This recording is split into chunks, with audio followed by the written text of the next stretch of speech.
नमस्कार, मैं छत्तीसगढ़ अखबार के YouTube चैनल इंडिया आजकल के स्टूडियो से सुनील कुमार। छत्तीसगढ़ चुनाव बड़ा दिलचस्प होते चल रहा है। भाजपा ने अपनी पहली लिस्ट जो 21 लोगों की घोषित की थी, वो उसकी सबसे कमज़ोर सीटें थी, वो सारी उसकी हारी हुई सीटें थी। उसके मुकाबले कांग्रेस ने आज जो अपनी 30 लोगों की एक लिस्ट घोषित की है, वो कांग्रेस की सबसे मजबूत सीटें हैं।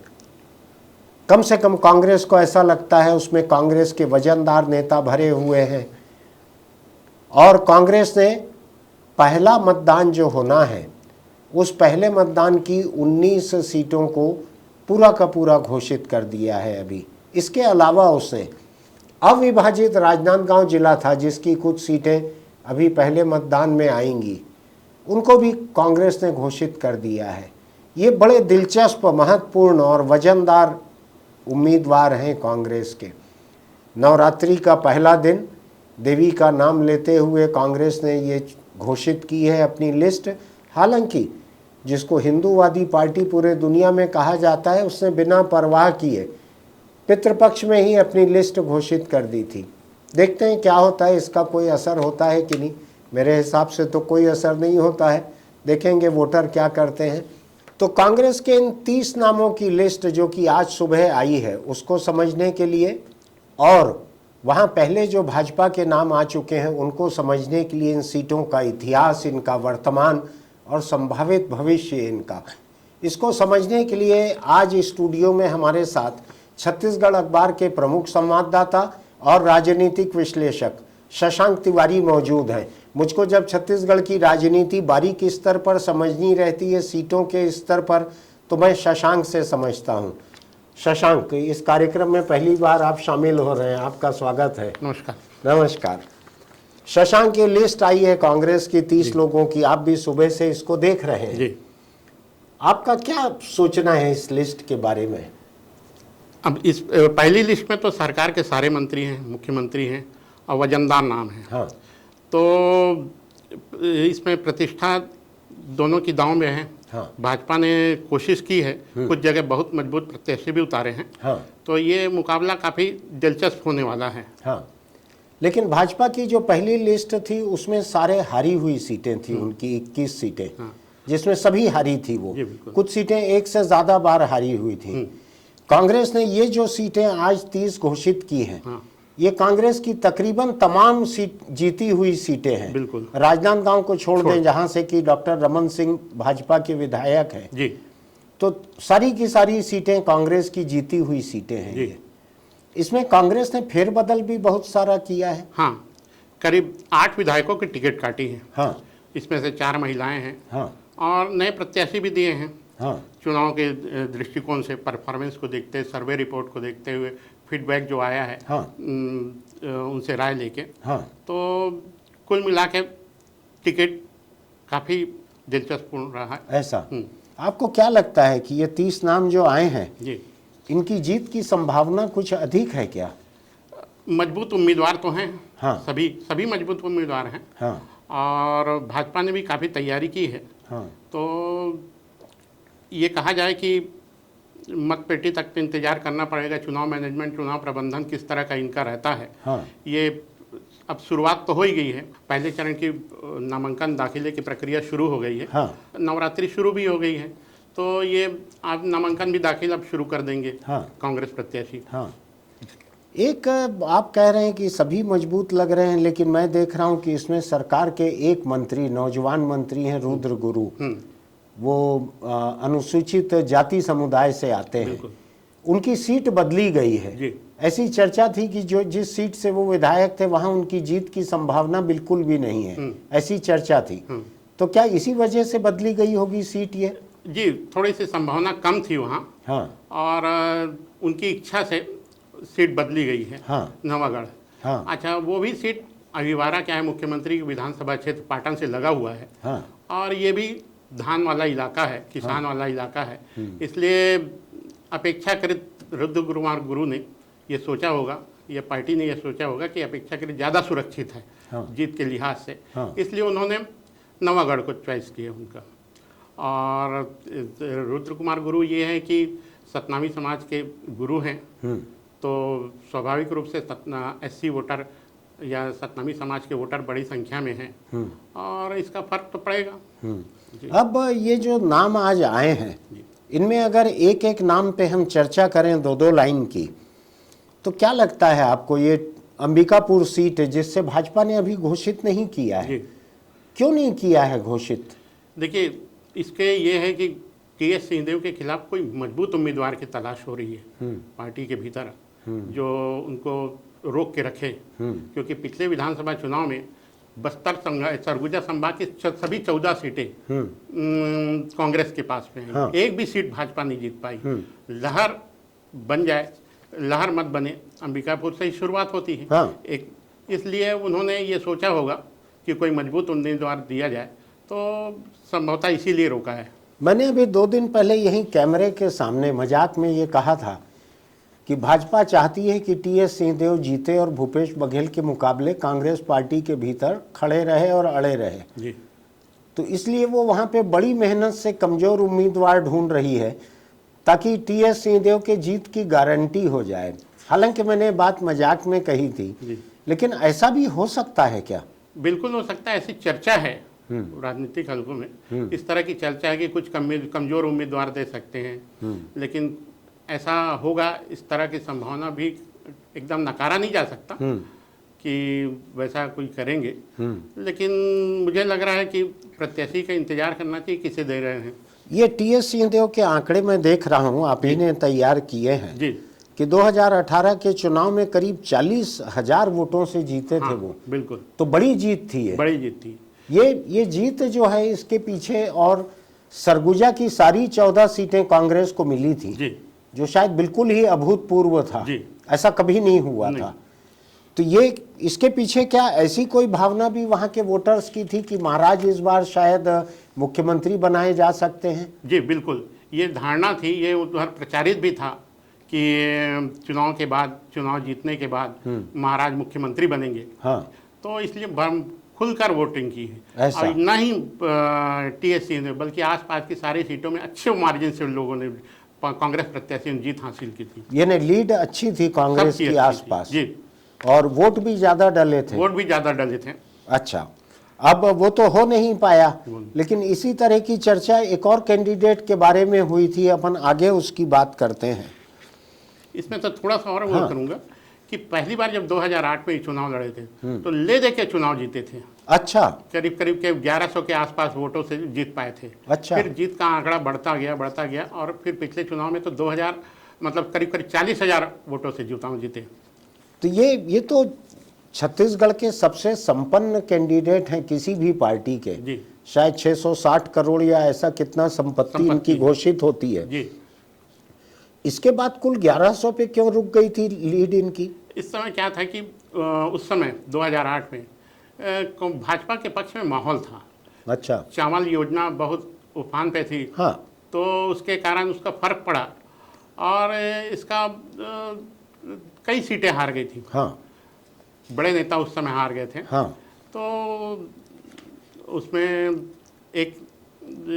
ले दे के सीट बचा पाए थे। अच्छा, अब अगर हम ये दूसरे नंबर पे आए, सीतापुर विधानसभा जी, ये भी अनुसूचित जनजाति के लिए आरक्षित है, जैसे कि सरगुजा की बहुत सारी सीटें हैं, अधिकतर सीटें हैं। इसमें अमरजीत भगत अभी मिनिस्टर हैं, खाद्य मंत्री हैं। ये जोगी के करीबी भी रहे, 2003 में विधायक बने, उसके बाद से 4 बार जीत चुके हैं। 5वीं बार चुनावी मैदान में है। 2008 में जिसमें कि आप TS सिंहदेव को 1100 वोट से जीता बतला रहे हैं, उस चुनाव में अमरजीत जो है ये गणेश राम भगत से 2000 वोट से जीते थे। इनकी भी जीत छोटी सी बहुत थी, छोटी थी, बहुत छोटी थी, क्योंकि गणेश राम भगत एक मजबूत उम्मीदवार थे। अब ये बतलाइए, इनके खिलाफ भाजपा का कैंडिडेट जो है राजकुमार टोप्पो जी, ये पैरामिलिट्री के भूतपूर्व सैनिक बतलाए जा रहे हैं और इनका भाजपा प्रवेश जो है अभी जोर शोर से हुआ था, राष्ट्रीय नेताओं की मौजूदगी में हुआ था। क्या लग रहा है यहाँ पे नज़ारा आपको?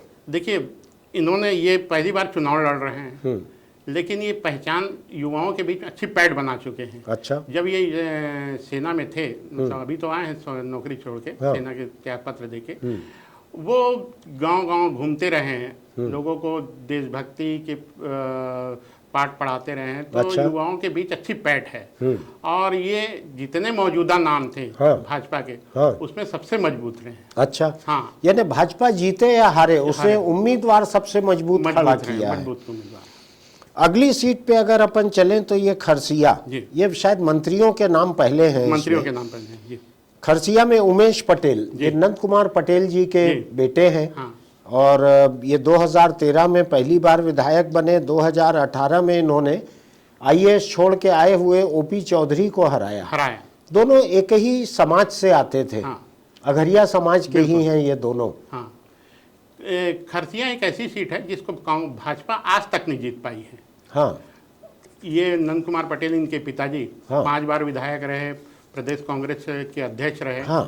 और पिछली चुनाव में ओपी चौधरी के लिए पूरी भाजपा ने ताकत झोंक दी थी किसी भी तरफ, लेकिन बड़े कंफर्टेबल मार्जिन से करीब 16-17 हज़ार वोटों से जीत हासिल की। मुझको ध्यान है ये वही खरसिया है कि जब अर्जुन सिंह ने जी शुक्ल बंधुओं के छत्तीसगढ़ में आकर ताल ठोक कर जी उनको राजनीतिक चुनौती देकर, जी वो चुनौती लखीराम के लिए कम थी जो कि भाजपा के सबसे बड़े नेता थे जी। और खरसिया के ही थे। बिल्कुल।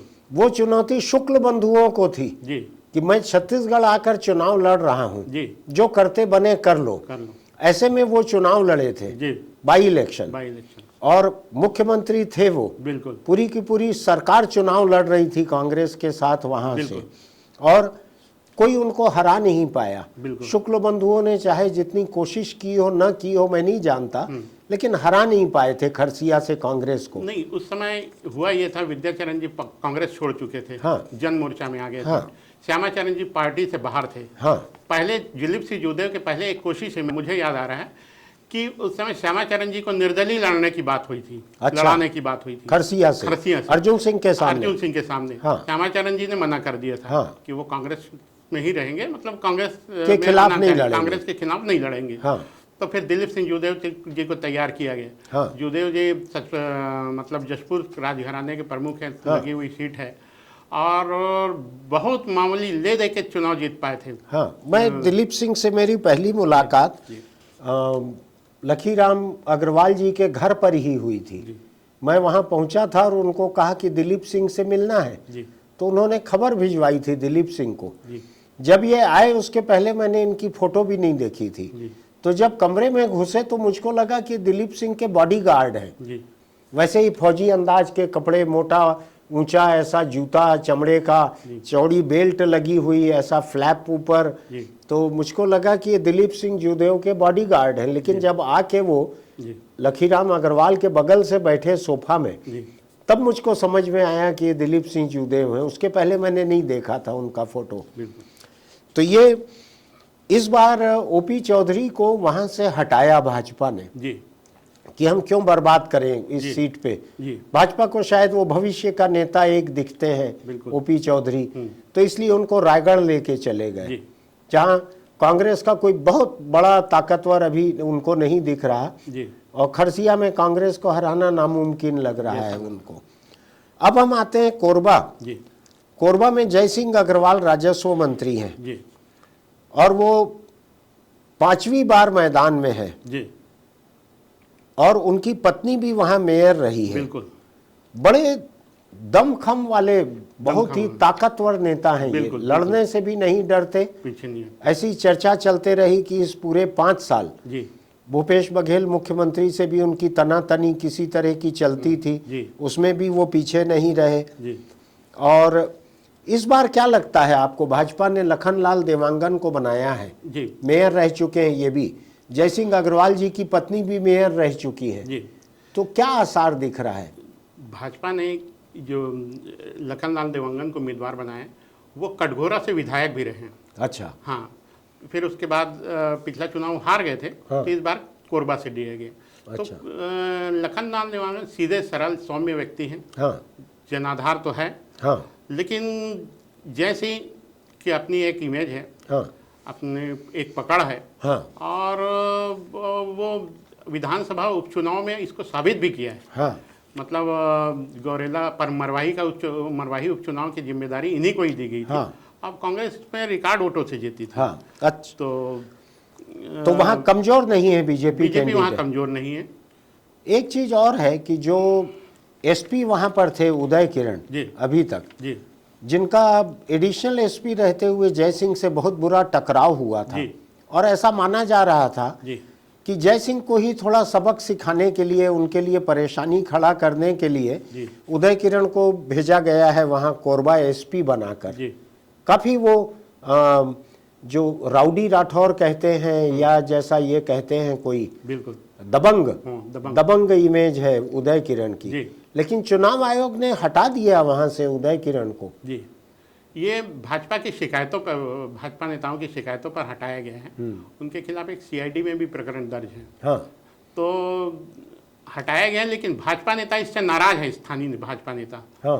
कि यार इनको क्यों हटा दिए, क्यों हटा दिया? हमारे लिए सुविधाजनक थे। मैं वही तर्क की बात सोचता हूँ कि जिसका जयसिंह अग्रवाल से टकराव है जी उसको अगर वहाँ बने रहने दिया जाता जी तो जयसिंह के साथ पुलिस के तरफ से कोई रियायत नहीं होती चुनाव में। बिल्कुल। तो ये कुल मिला के ये जयसिंह ने राहत की सांस ली होगी उदय किरण के हटने से।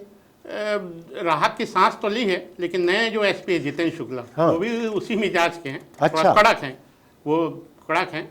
लेकिन जयसिंह से कोई उनकी दुश्मनी नहीं है जैसे कि उदय किरण किसी की से भी थी। दुश्मनी नहीं, उनकी साख अच्छी है। हाँ। जी अब अपन आते हैं शक्ति, जो कि डॉक्टर चरणदास महंत की कॉन्स्टिट्यूंसी है। जी ये 2 बार के सांसद हैं, कई बार के विधायक हैं। मध्य प्रदेश में ये गृह और आबकारी जी मंत्री रह चुके हैं। दिग्विजय सिंह के मातहत इनकी ट्रेनिंग हुई है। दिग्विजय को ये अपना बड़ा भाई मानते हैं। बिल्कुल और अर्जुन सिंह खेमे के हैं ये। बिल्कुल। केंद्र सरकार में भी मंत्री रहे हैं। हाँ और पिछले चुनाव में भाजपा के मेघाराम साहू को हराया था। हाँ।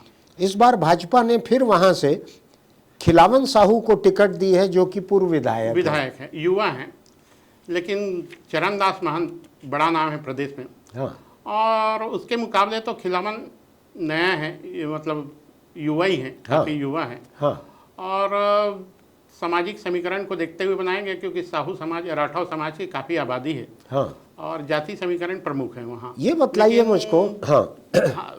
चरणदास महंत के साथ ये एक बात प्लस में ये है कि इन पर जाति कभी हावी नहीं रहा ना। ये उससे ऊपर उठ के इनको वोट मिलते रहे। हाँ। और कोरबा जीते, एक जांजगीर चांपा में भी सांसद रहे। हाँ। जी ये बतलाइए मुझको कि इनके खिलाफ खिलावन साहू को दिया है, जो बहुत वजनदार नहीं है। जी टीएस सिंहदेव के खिलाफ अभी नहीं दिया है। जी जय सिंह के खिलाफ एक असुविधा हो सकती थी, जी तो चुनाव आयोग ने एसपी को हटा दिया है। जी ऐसा लगता है क्या कि कुछ एक चुनिंदा लोग जो हैं जी सरकार में जो रहे या विधानसभा अध्यक्ष रहे महंत जी, जी इनके लिए भाजपा थोड़ा सा कोई दूध भात जैसा कर रही है, जो कुछ कमजोर खिलाड़ी इनके सामने उतार रही है? नहीं, मौजूदा जितने भी नाम थे उनमें से खिलावन ही थोड़ा सा मजबूत है। अच्छा। हाँ, यानी उनके पास इनसे ज़्यादा अच्छा नाम नहीं था। या तो फिर ये होता कि दूसरे जगहों से बुला के लड़ाया जाए। हाँ। तो वो स्थिति नहीं बनती महंत जी के सामने। अब ये आरंग में आते हैं हम। शिव कुमार डहरिया यहाँ मंत्री हैं। जी ये 3 बार अलग अलग क्षेत्रों से विधायक रहे। जी ये जोगी के भी करीबी रहे, मुझको ध्यान है। ये जी जोगी का कागज लेके जाना, कहीं कुछ रहता था तो यही आगे रहते थे। अजीत जोगी के काफ़ी करीबी रहे। हाँ। और एक समय आपको याद होगा कि राज्यसभा सदस्य, राज्यसभा की टिकट मिल रही है। हाँ। उनकी टिकट फिर काट के भगत राम बनहर को दी गई। हाँ। अंतिम समय में, क्योंकि वो जिला पंचायत के चुनाव लड़े थे और हार गए थे। हाँ। तो यही कागज उनके पेश किया गया, भाई ये तो जिला पंचायत के चुनाव लड़ा है और हार गए और आप उन्हें राज्यसभा में भेज रहे हैं। हाँ। तो फिर अंतिम समय में वो टिकट कटी थी। खैर, हाँ। जब जोगी जी बने सीएम, फिर उसके बाद इनको जिम्मेदारी मिलती गई संगठन में। ये पलारी से पहला चुनाव जीते, फिर बिलाईगढ़ से जीते, और फिर आरंग से चुनाव, पिछली बार 25,000 करीब वोटों से चुनाव जीते हैं। हाँ। और इस बार फिर चुनाव मैदान में हैं। अच्छा। हाँ। इनके खिलाफ जो है भाजपा के खुशवंत गुरु हैं। जी। ये बालदास के परिवार के हैं क्या? बालदास के बेटे हैं। गुरु सतनामी समाज के गुरु हैं, हाँ। भंडारपुरी पीठ के इनके, हाँ। और बेटे हैं खुशवंत गुरु, और नया चेहरा है। लेकिन ये राजनीति वही में- है क्या खुशवंत गुरु जिनके विरोध में प्रदेश भाजपा कार्यालय में 800,000 लोग पहुंचे थे प्रदर्शन करने के लिए? बिल्कुल, इनका काफ़ी विरोध हो रहा है। हाँ। स्थानीय कार्यकर्ता काफ़ी विरोध कर रहे हैं, और फिर भी कुछ समझाने की कोशिश हो रही है, लेकिन अभी काफ़ी असंतोष है। ऐसा? नाराजगी अभी भी बरकरार है, क्योंकि ये सक्रिय राजनीति में पहले नहीं रहे, और स्थानीय दावेदार काफ़ी थे, वहाँ मजबूत भी रहे हैं। दो पूर्व विधायक दावेदारी कर रहे थे। तो संजय ये डीडी। भाजपा के लिए कुछ असुविधा की बात हो सकती है। बिल्कुल, थोड़े से कार्यकर्ता नाराज हैं, तो कार्यकर्ताओं को मनाना ये बड़े चुनौतीपूर्ण है, और इस दिशा में कोशिश भी हो रही, लेकिन बहुत ज़्यादा अभी तक सफलता नहीं ये मिली। गुरु बालदास वही हैं जिनको अजीत जोगी ने पर्दे के पीछे से आगे बढ़ाया था और कई जगह प्रचार करवाया था, जी बिल्कुल। जिसमें रविंद्र चौबे जैसे दिग्गज लोग भी हार गए थे। 2013 में हाँ। सतनाम सेना के बैनर चले, बहुत सारे निर्दलीय प्रत्याशी उतरे थे। हाँ। तो बहुत ज़्यादा नुकसान हुआ था कांग्रेस को। हाँ। मतलब ये था कि 10 अनुसूचित जाति की 10 में से 9 सीटें भाजपा जीत गई हाँ। थी। तो खास करके बिलासपुर संभाग में काफ़ी भाजपा को, कांग्रेस को नुकसान हुआ, और अलग अलग जगहों में। हाँ, यानी ये जो 18 में जो सरकार बनी, जी ये 13 में बनने का भी कोई आसार हो सकता था बिल्कुल। क्या? उस समय धर्मजीत सिंह, रविंद्र चौबे, मोहम्मद अकबर जैसे बड़े नाम हार गए थे चुनाव। हाँ, जी ये बतलाइए मुझको कि आज भाजपा को योगी की कमी खल रही होगी क्या? बिल्कुल, क्योंकि पिछली बार जनता कांग्रेस ने काफ़ी बसपा के साथ मिलकर जो गठबंधन मिला के एक गठबंधन मजबूत किया था, गठबंधन तैयार किया था। 13% वोट पाए थे। जी तो वो इस बार न जोगी कांग्रेस का आसार दिख रहा है, न बसपा का उतना आसार दिख रहा बिल्कुल, है। कांग्रेस इससे थोड़ी खुश होगी। हाँ, जी, लेकिन कांग्रेस की खुशी पे पानी फेरने के लिए आम आदमी पार्टी आ रही है। और अमित भी कुछ लगा हुआ है, अमित जोगी उनके हाँ। बेटे बैनर तले लगा रहे हैं। हाँ। और कम से कम बिलासपुर जिले की सीटों वो तो प्रभाव रखते ही हैं। एक चीज और भी है कि अरविंद नेताम हमर राज पार्टी बनाकर मैदान में है, भी तो आदिवासी सीटों पे कम या ज्यादा असर वो भी डाल सकते हैं। बिल्कुल, आदिवासी सीटों पर तो खास करके डालेंगे ही असर वो। अब हम आते हैं अनिला भेड़िया। जी ये कैबिनेट की अकेली महिला मंत्री रही हैं बिल्कुल, कैबिनेट की अकेली महिला मंत्री रही है। और ये दूसरे बार विधायक रही, लेकिन इनके परिवार के कई लोग विधायक पहले विधायक रह रहे चुके हैं, राजनीतिक परिवार की हैं वो। इनके जेठ हैं डोमेन भेड़िया, वो हाँ। विधायक रहे हैं। हाँ। और इनके पति रविंद्र भेड़िया आईजी रहे हैं। हाँ, ये बतलाइए मुझको, ये ऐसा कोई इतिहास रहा है क्या छत्तीसगढ़ का कि जो महिला मंत्री रहती हैं वो ज़्यादा रिपीट नहीं होती हैं, महिला विधायक भी ज़्यादा रिपीट नहीं होती हैं, ऐसा कुछ है क्या? ऐसा तो कम ध्यान में आ रहा है, रिपीट हुई हैं। हाँ। ऐसा नहीं है। भाजपा प्रत्याशी इनके खिलाफ देवलाल ठाकुर है। देवलाल ठाकुर, ये आदिवासी सीट है। जी बिल्कुल, अनुसूचित जनजाति के लिए आरक्षित सीट हाँ। है, और ये मजबूत उम्मीदवार हैं। पिछली बार ऐसा? ये निर्दलीय प्रत्याशी के रूप में 21,000 वोट पाए थे। अच्छा। फिर ये करीब 1.5 साल पहले ये भाजपा में शामिल हो गए। हाँ। भाजपा के प्रवक्ता रहे। हाँ। और धीरे धीरे इन्होंने ये भाजपा ने जो 21 लिस्ट प्रत्याशियों की जो पहली सूची जारी की थी, हाँ। उसमें से डोंडी लोहारा भी सीट थी। हाँ। देवलाल ठाकुर को काफ़ी पहले घोषित कर हाँ। दिया है। देवलाल काफ़ी सक्रिय भी हैं। हाँ। अब हम आते हैं पाटन। जी राजधानी रायपुर से लगी हुई सीट है। जी एक नदी का पुल पार करते हैं और हम पाटन पहुंच जाते हैं। मुख्यमंत्री भूपेश बघेल की कॉन्स्टिट्यूंसी है। ये 5 बार वहां से विधायक रहे, अभी 6वीं बार जी लड़ रहे हैं। जी और इनका बड़ा पुराना इतिहास रहा राजनीति में, लड़ने में, विधानसभा में। जी शायद रायपुर से लोकसभा का भी चुनाव एक बार लड़के हारे हैं। हारे हैं ये। बिल्कुल। और डरते नहीं है, लेकिन लड़ने में कहीं से डरते नहीं है, लड़ लेते हैं, हार जीत की उतनी परवाह नहीं करते। वहां पर विजय बघेल, जी जो कि भूपेश के भतीजे लगते हैं रिश्ते में, जी वो भाजपा के उम्मीदवार हैं, जी अभी सांसद भी हैं, बिल्कुल। लोकसभा सदस्य हैं। जी ये उनका इलाका है, वहां से ये भूपेश बघेल को एक बार शायद हरा भी चुके जी। हैं, ऐसा है ना? हाँ बिल्कुल, हरा चुके हैं।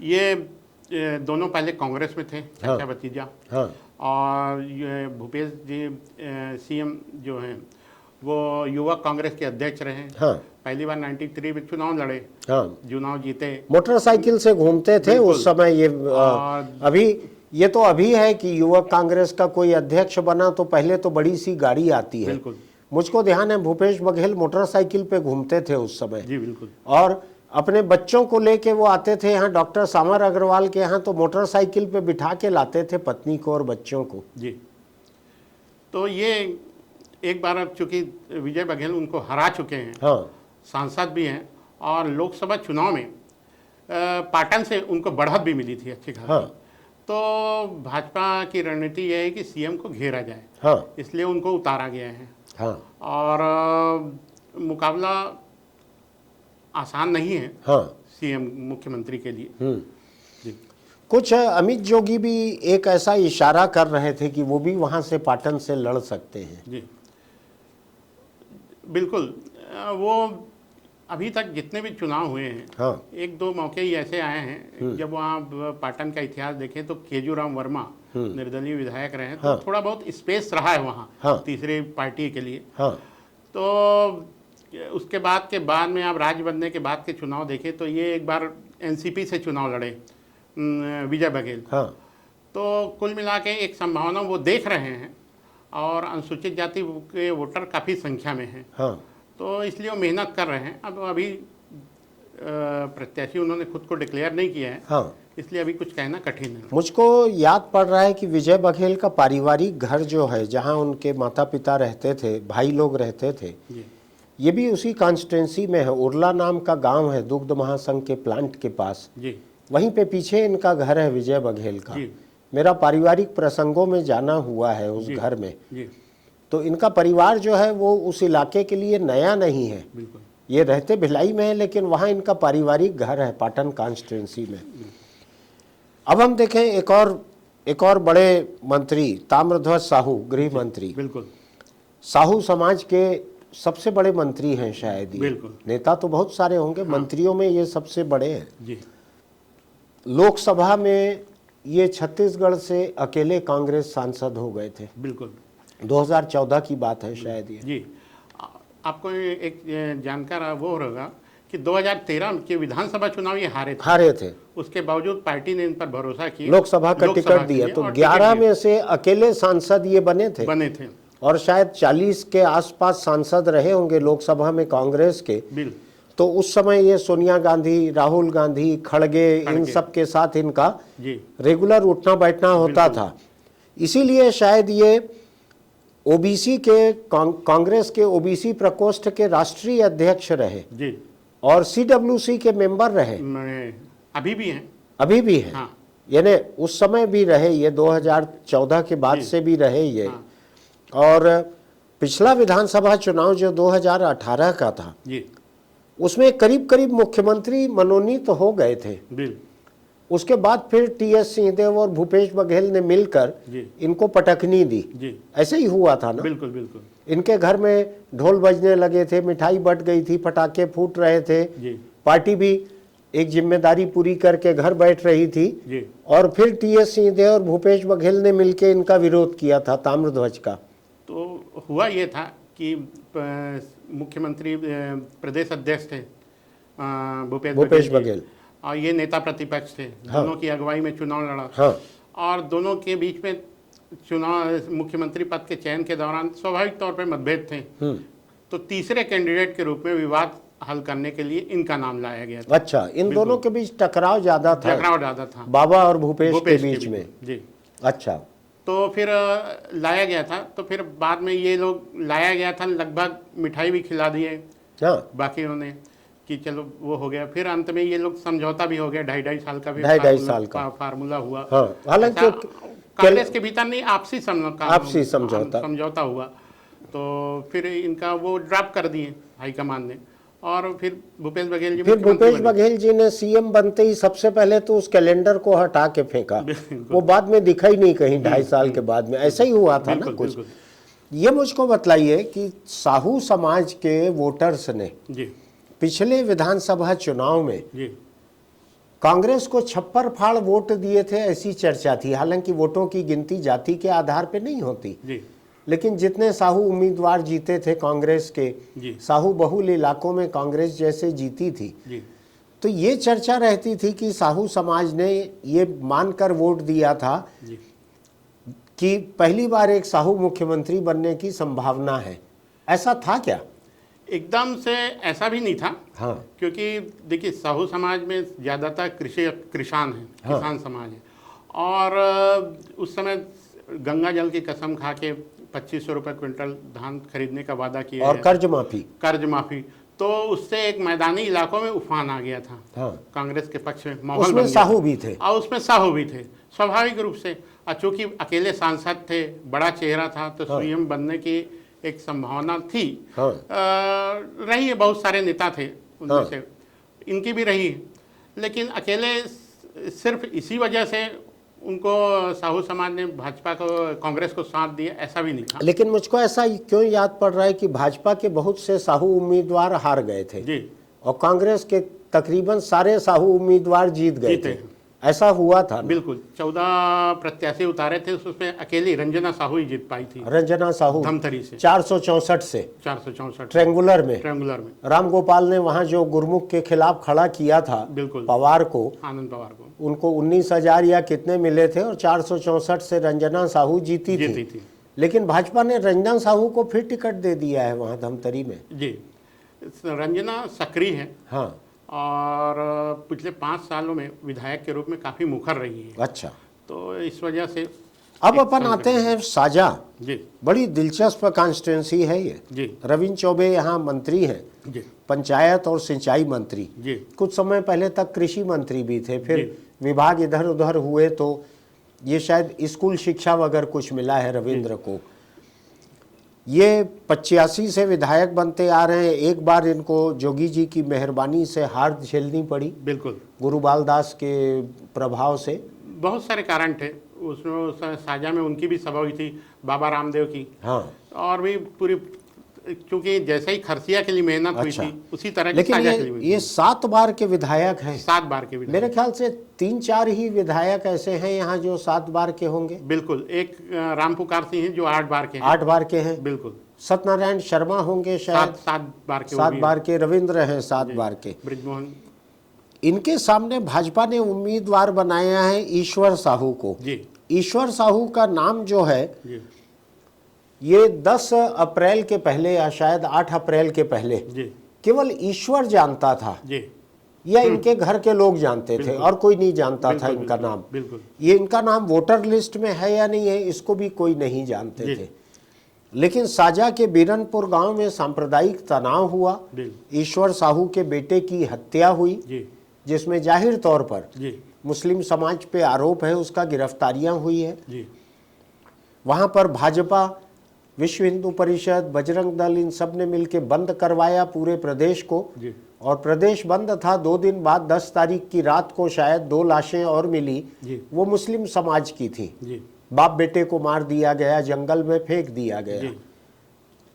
अब भाजपा ने उस व्यक्ति को, ईश्वर साहू को, वहां पर उम्मीदवार बनाया है जिन्होंने सांप्रदायिक हिंसा में बेटा खोया था। मैं हमारी कैमरा टीम के साथ वहां गया था और जाकर इनका इंटरव्यू लेकर आया था। इनके घर बैठकर, ये 25, 30, 40 साल तो ये महाराष्ट्र में नागपुर में मजदूरी करते थे। वहाँ माल धक्का में या ट्रांसपोर्ट में, बिल्कुल, कुली हमाल का काम करते थे, मजदूरी करते थे। जो बेटा इनका मारा गया वो भी डेली वेजेस पे मजदूरी करता था। बहुत गरीब परिवार है ये, बहुत गरीब परिवार, कच्चा झोपड़ा है, कुछ नहीं है इनके पास में।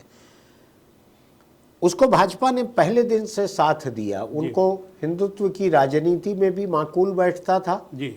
इनको 11 लाख रुपए या 10 लाख रुपए की एक मदद भी पार्टी की तरफ से दी गई। पार्टी के नेता वहां गए, मुस्लिम परिवार में नहीं गए, लेकिन इनके यहाँ जाके इनकी मदद करके आए। रमन सिंह, पूरा विधायक दल शायद भाजपा का गया था वहां पे। अब उनको उम्मीदवार बना दिया है भाजपा ने ईश्वर साहू को, जो मेरे हिसाब से इसलिए बड़ा दिलचस्प हो जाता है ये चुनाव इस सीट का, क्योंकि ठीक बगल में कवर्धा है। कवर्धा पिछले 2-3 साल से तरह तरह के सांप्रदायिक तनाव झेल रहा है, जी धार्मिक घटनाओं का केंद्र बना हुआ है। जी मोहम्मद अकबर एक मुस्लिम नेता वहां से कांग्रेस के विधायक हैं और राज्य के मंत्री हैं, जी जो स्थानीय भी नहीं है, बाहर से गए हुए हैं वहां पर जी कवर्धा में। तो कवर्धा में धार्मिक झंडों को लेकर, इसको लेकर, उसको लेकर बहुत तरह के जी तनाव चलते रहे हैं। जी लगा हुआ ये बीरनपुर वाला साजा है। जी आपको क्या लगता है कि ये जो 3-4 सीटें जो यहाँ की होंगी, जी शायद बेमेतरा हो इसमें, शायद पंडरिया हो इसमें। जी पंडरिया में अभी तक बीजेपी ने घोषित नहीं घोषित किया नहीं है, किया है। कांग्रेस ने किया है आज। ये, आपको क्या लगता है कि ये यहाँ पर एक धार्मिक ध्रुवीकरण होने का खतरा या आसार है क्या?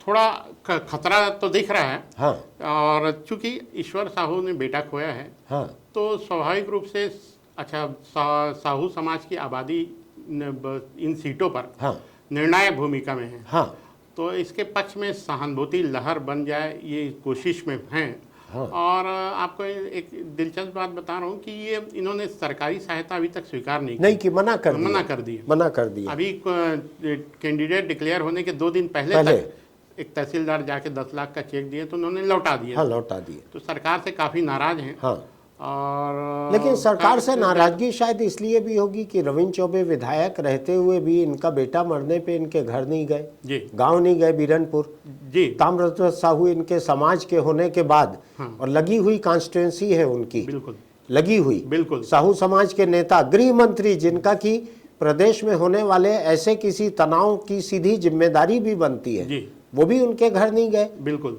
बगल के कॉन्स्टिट्यूंसी के मोहम्मद अकबर, वो भी इनके घर नहीं गए। बिल्कुल। वहाँ प्रदेश अध्यक्ष मोहन मरकाम थे, वो भी आज तक इनके घर नहीं गए। ऐसे कोई में उस गांव में ही नहीं गए कांग्रेस के नेता। क्या इतना सहम गए थे, क्यों इतना डर गए थे कांग्रेस के नेता कि गांव भी नहीं गए? बिल्कुल इनके बाद जाना ही चाहिए था, कम से कम सांप्रदायिक वो माहौल खत्म होने के बाद तो जा सकते थे, लेकिन नहीं है। अब इसके भी एक वजह ये भी थी कि भाजपा के लोगों का लगातार वहाँ आना जाना, दुनिया भर का एक्टिविटीज काफ़ी बढ़ गई थी।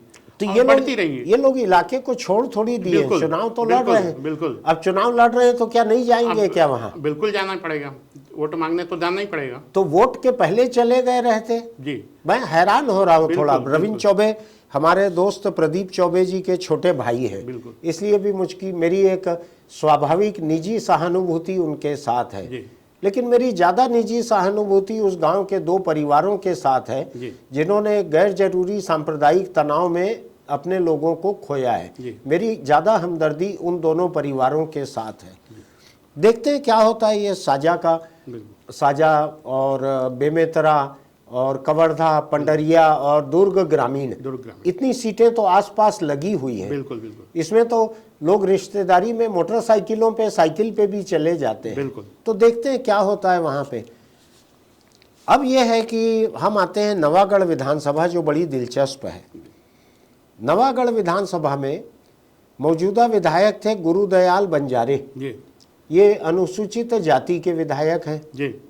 और उनकी टिकट काटकर गुरु रुद्र कुमार को वहाँ से प्रत्याशी बनाया, जो कि अभी अहिवारा से थे। बिल्कुल। ऐसी चर्चा थी जी कि मंत्रियों में अगर हारने में कोई पहले नंबर पे रहेगा जी तो रुद्र गुरु रहेंगे, सबसे पहले यही हारेंगे मंत्रियों में, ऐसी चर्चा थी जी। ये अब इनको सीट बदल कर लड़वाया जा रहा है जी। ये गुरु घासीदास जी के वंशज परिवार के हैं ये, इसलिए भी शायद इनको महत्व मिलता है जी। भाजपा ने यहाँ पे पूर्व मंत्री दयाल दास बघेल जी को प्रत्याशी बनाया है जी। दोनों एक ही समाज के हैं, सतनामी समाज के दोनों हैं, एक ये ही दोनों समाज के हैं। हाँ। और जैसे इनका विरोध है हाँ। रुद्र कुमार गुरु जी का, हाँ। उतना ही विरोध उनका भी है, दयाल दास बघेल का भी। संगठन का। अच्छा। पिछले चुनाव में भी वो करीब 30-32 हजार वोट से हारे थे। हाँ। फिर भी पार्टी ने उन पर भरोसा किया है। हाँ। क्योंकि वो उधर के बड़े नेता हैं। हाँ। तो अब वो मान मनोबल की कोशिश चल रही है। हाँ। लेकिन ये यहाँ का मुकाबला काफ़ी दिलचस्प होगा। हाँ। अगली सीट जो है, हाँ, इस बारे में कुछ और? इसमें ये कि नवागढ़ में हाँ। ये बसपा का भी प्रभाव रहता है। अच्छा। अच्छे खासे वोट इनको मिलते हैं। करीब 10,000 15,000 तक वोट पर ये पाते रहे हैं, 10 से 15,000 20,000 तक। तो ओम प्रकाश वाजपेयी है, वो चुनाव मैदान वो में शायद प्रदेश अध्यक्ष भी हैं क्या बसपा के? वो हेमंत पोयाम है। अच्छा।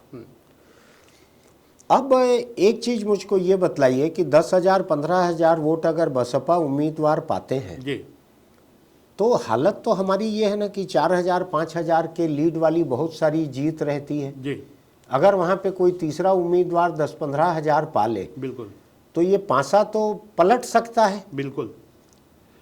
तो ये जहां पे कोई तीसरी पार्टी 10-15,000 वाली है, जी वहां दोनों ही बड़ी पार्टियां जो है वो भरोसे में नहीं रह सकती कि वो जीत ही जाएंगी। बिल्कुल ये नौबत है। बिल्कुल। अगली सीट जो लगी हुई है, जो हम बात कर रहे थे कवर्धा के आसपास का और ये साजा के आसपास का, उसमें पंडरिया। जी पंडरिया में नीलकंठ चंद्रवंशी को कांग्रेस ने घोषित किया है। जी वहां से अभी कांग्रेस की महिला उम्मीदवार, महिला विधायक थी ममता चंद्राकर, जी उनको हटाया है, जी नीलकंठ चंद्रवंशी को दिया है। जी मेरी जानकारी में चंद्रवंशी भी कुर्मी होते हैं जी और ममता चंद्राकर भी कुर्मी थी। बिल्कुल। तो वो जाति का समीकरण उतना नहीं गड़बड़ाया है। जाति का संकरण उतना नहीं गड़बड़ाया है। हाँ। ममता के खिलाफ थोड़ी नाराजगी थी, किस बात को सक्रियता लेकर? को लेकर। अच्छा। और नीलकंठ चंद्रवंशी जिलाध्यक्ष रह चुके हैं, हाँ। तो इस लिहाज से बदलाव किया गया है। अच्छा। हाँ, तो ये कैंडिडेट बहुत बुरे नहीं है ऐसा? बुरे नहीं है। लेकिन ये बतलाइए भाजपा ने यहाँ से रोक के क्यों रखा है? 90 में से कुल 5 सीट रोकी है, देखिए जिसमें से पंडरिया एक है। पंडरिया ये है कि सामाजिक समीकरण, हाँ कवर्धा और बेमेत पंडरिया दोनों लगी हुई सीट है। हाँ। तो होता ये है कि इससे पहले तक भाजपा यहाँ कुर्मी को देती थी, वहाँ साहू को दे रही थी। हाँ। कवर्धा से, लेकिन अब वहाँ ब्राह्मण को दे अब दिया है, इस बार विजय ब्राह्मण शर्मा दे। को। तो ऐसी संभावना है हाँ कि भाजपा यहाँ से किसी साहू को उम्मीदवार को टिकट दे सकती हाँ। है। तो अब देखना है क्या दे सकती है। ये बतलाइए मुझको, भाजपा ने बेमेतरा से भी घोषित नहीं किया है। जी ये साजा से लगी हुई कॉन्स्टिट्यूंसी है, इधर ये लगी है, इधर ये लगी है, वही इलाका है पूरा। ऐसा क्यों है? बेमेतरा से क्यों नहीं दिया है? वहाँ जो योगेश तिवारी है, जो भाजपा में अभी गए हैं, जी, क्या उनको टिकट मिलने का आसार है? एक संभावना दिख रही है, क्योंकि पिछले विधानसभा चुनाव में वो करीब करीब 30,000 वोट पाए थे। हाँ। तो भाजपा के पास जितने भी नाम हैं वो कोई बहुत अच्छे नहीं हैं। हाँ। या जिनके पक्ष में सहमति बने। हाँ। और एक दो जिला पंचायत सदस्यों पर के नाम पर जरूर चर्चा हो रही है। हाँ। फिर लेकिन मैं उसमें एक दूसरी चीज देख रहा हूँ। ये देख रहा हूँ कि उधर भाजपा लगी हुई सीट जो है कवर्धा की, वहाँ विजय शर्मा को बना चुकी है। जी यहाँ पे योगेश तिवारी को बनाएगी। जी इधर कांग्रेस की तरफ से एक ब्राह्मण उम्मीदवार रविंद्र चौबे हैं। जी। तो दोनों पार्टियों के तरफ से ये 2-3 सीटों में 2-3 ब्राह्मण उम्मीदवार हो जाएंगे। हो सकते हैं बिल्कुल, क्योंकि बाकी सीटों में ब्राह्मण उम्मीदवार उन्होंने दिए नहीं हैं। हाँ। इसलिए कोशिश कर रहे हैं कि यहाँ जहाँ संभावना है, क्योंकि आशीष छाबड़ा भी तो सामाजिक स्थिति में पंजाबी समाज के, जो कि बहुत कम वोटर हैं। हाँ।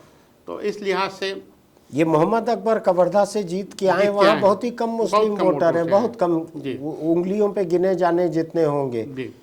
लेकिन मोहम्मद अकबर हमेशा अपने शहर से दूर जा जाके चुनाव लड़ते रहे हैं। और पिछला चुनाव मुझको अगर याद है तो ये 60,000 वोटों की लीड से जीतने वाले प्रदेश में हाईएस्ट लीड वाले हैं। उस समय 5 राज्यों के चुनाव थे, सबसे ज़्यादा लीड इन्हीं की थी 5 राज्यों में। और बहुत सारे लोग ये मानते हैं कि रविंद्र चौबे और मोहम्मद अकबर सीट न बदलकर उसी सीट से लड़ना इनका एक हौसला भी दिखा रहा है। जी बिल्कुल, कि ये किसी सांप्रदायिकता वगैरह की लहर से, किसी ध्रुवीकरण से डरे हुए नहीं है, वहीं से लड़ रहे हैं मोहम्मद अकबर। बिल्कुल। हमने कांग्रेस की आज की लिस्ट जो है उसको आधा डिस्कस किया है। अभी आधी सीटों पे चर्चा अभी बाकी है, तकरीबन आधी सीटों पे चर्चा बाकी है।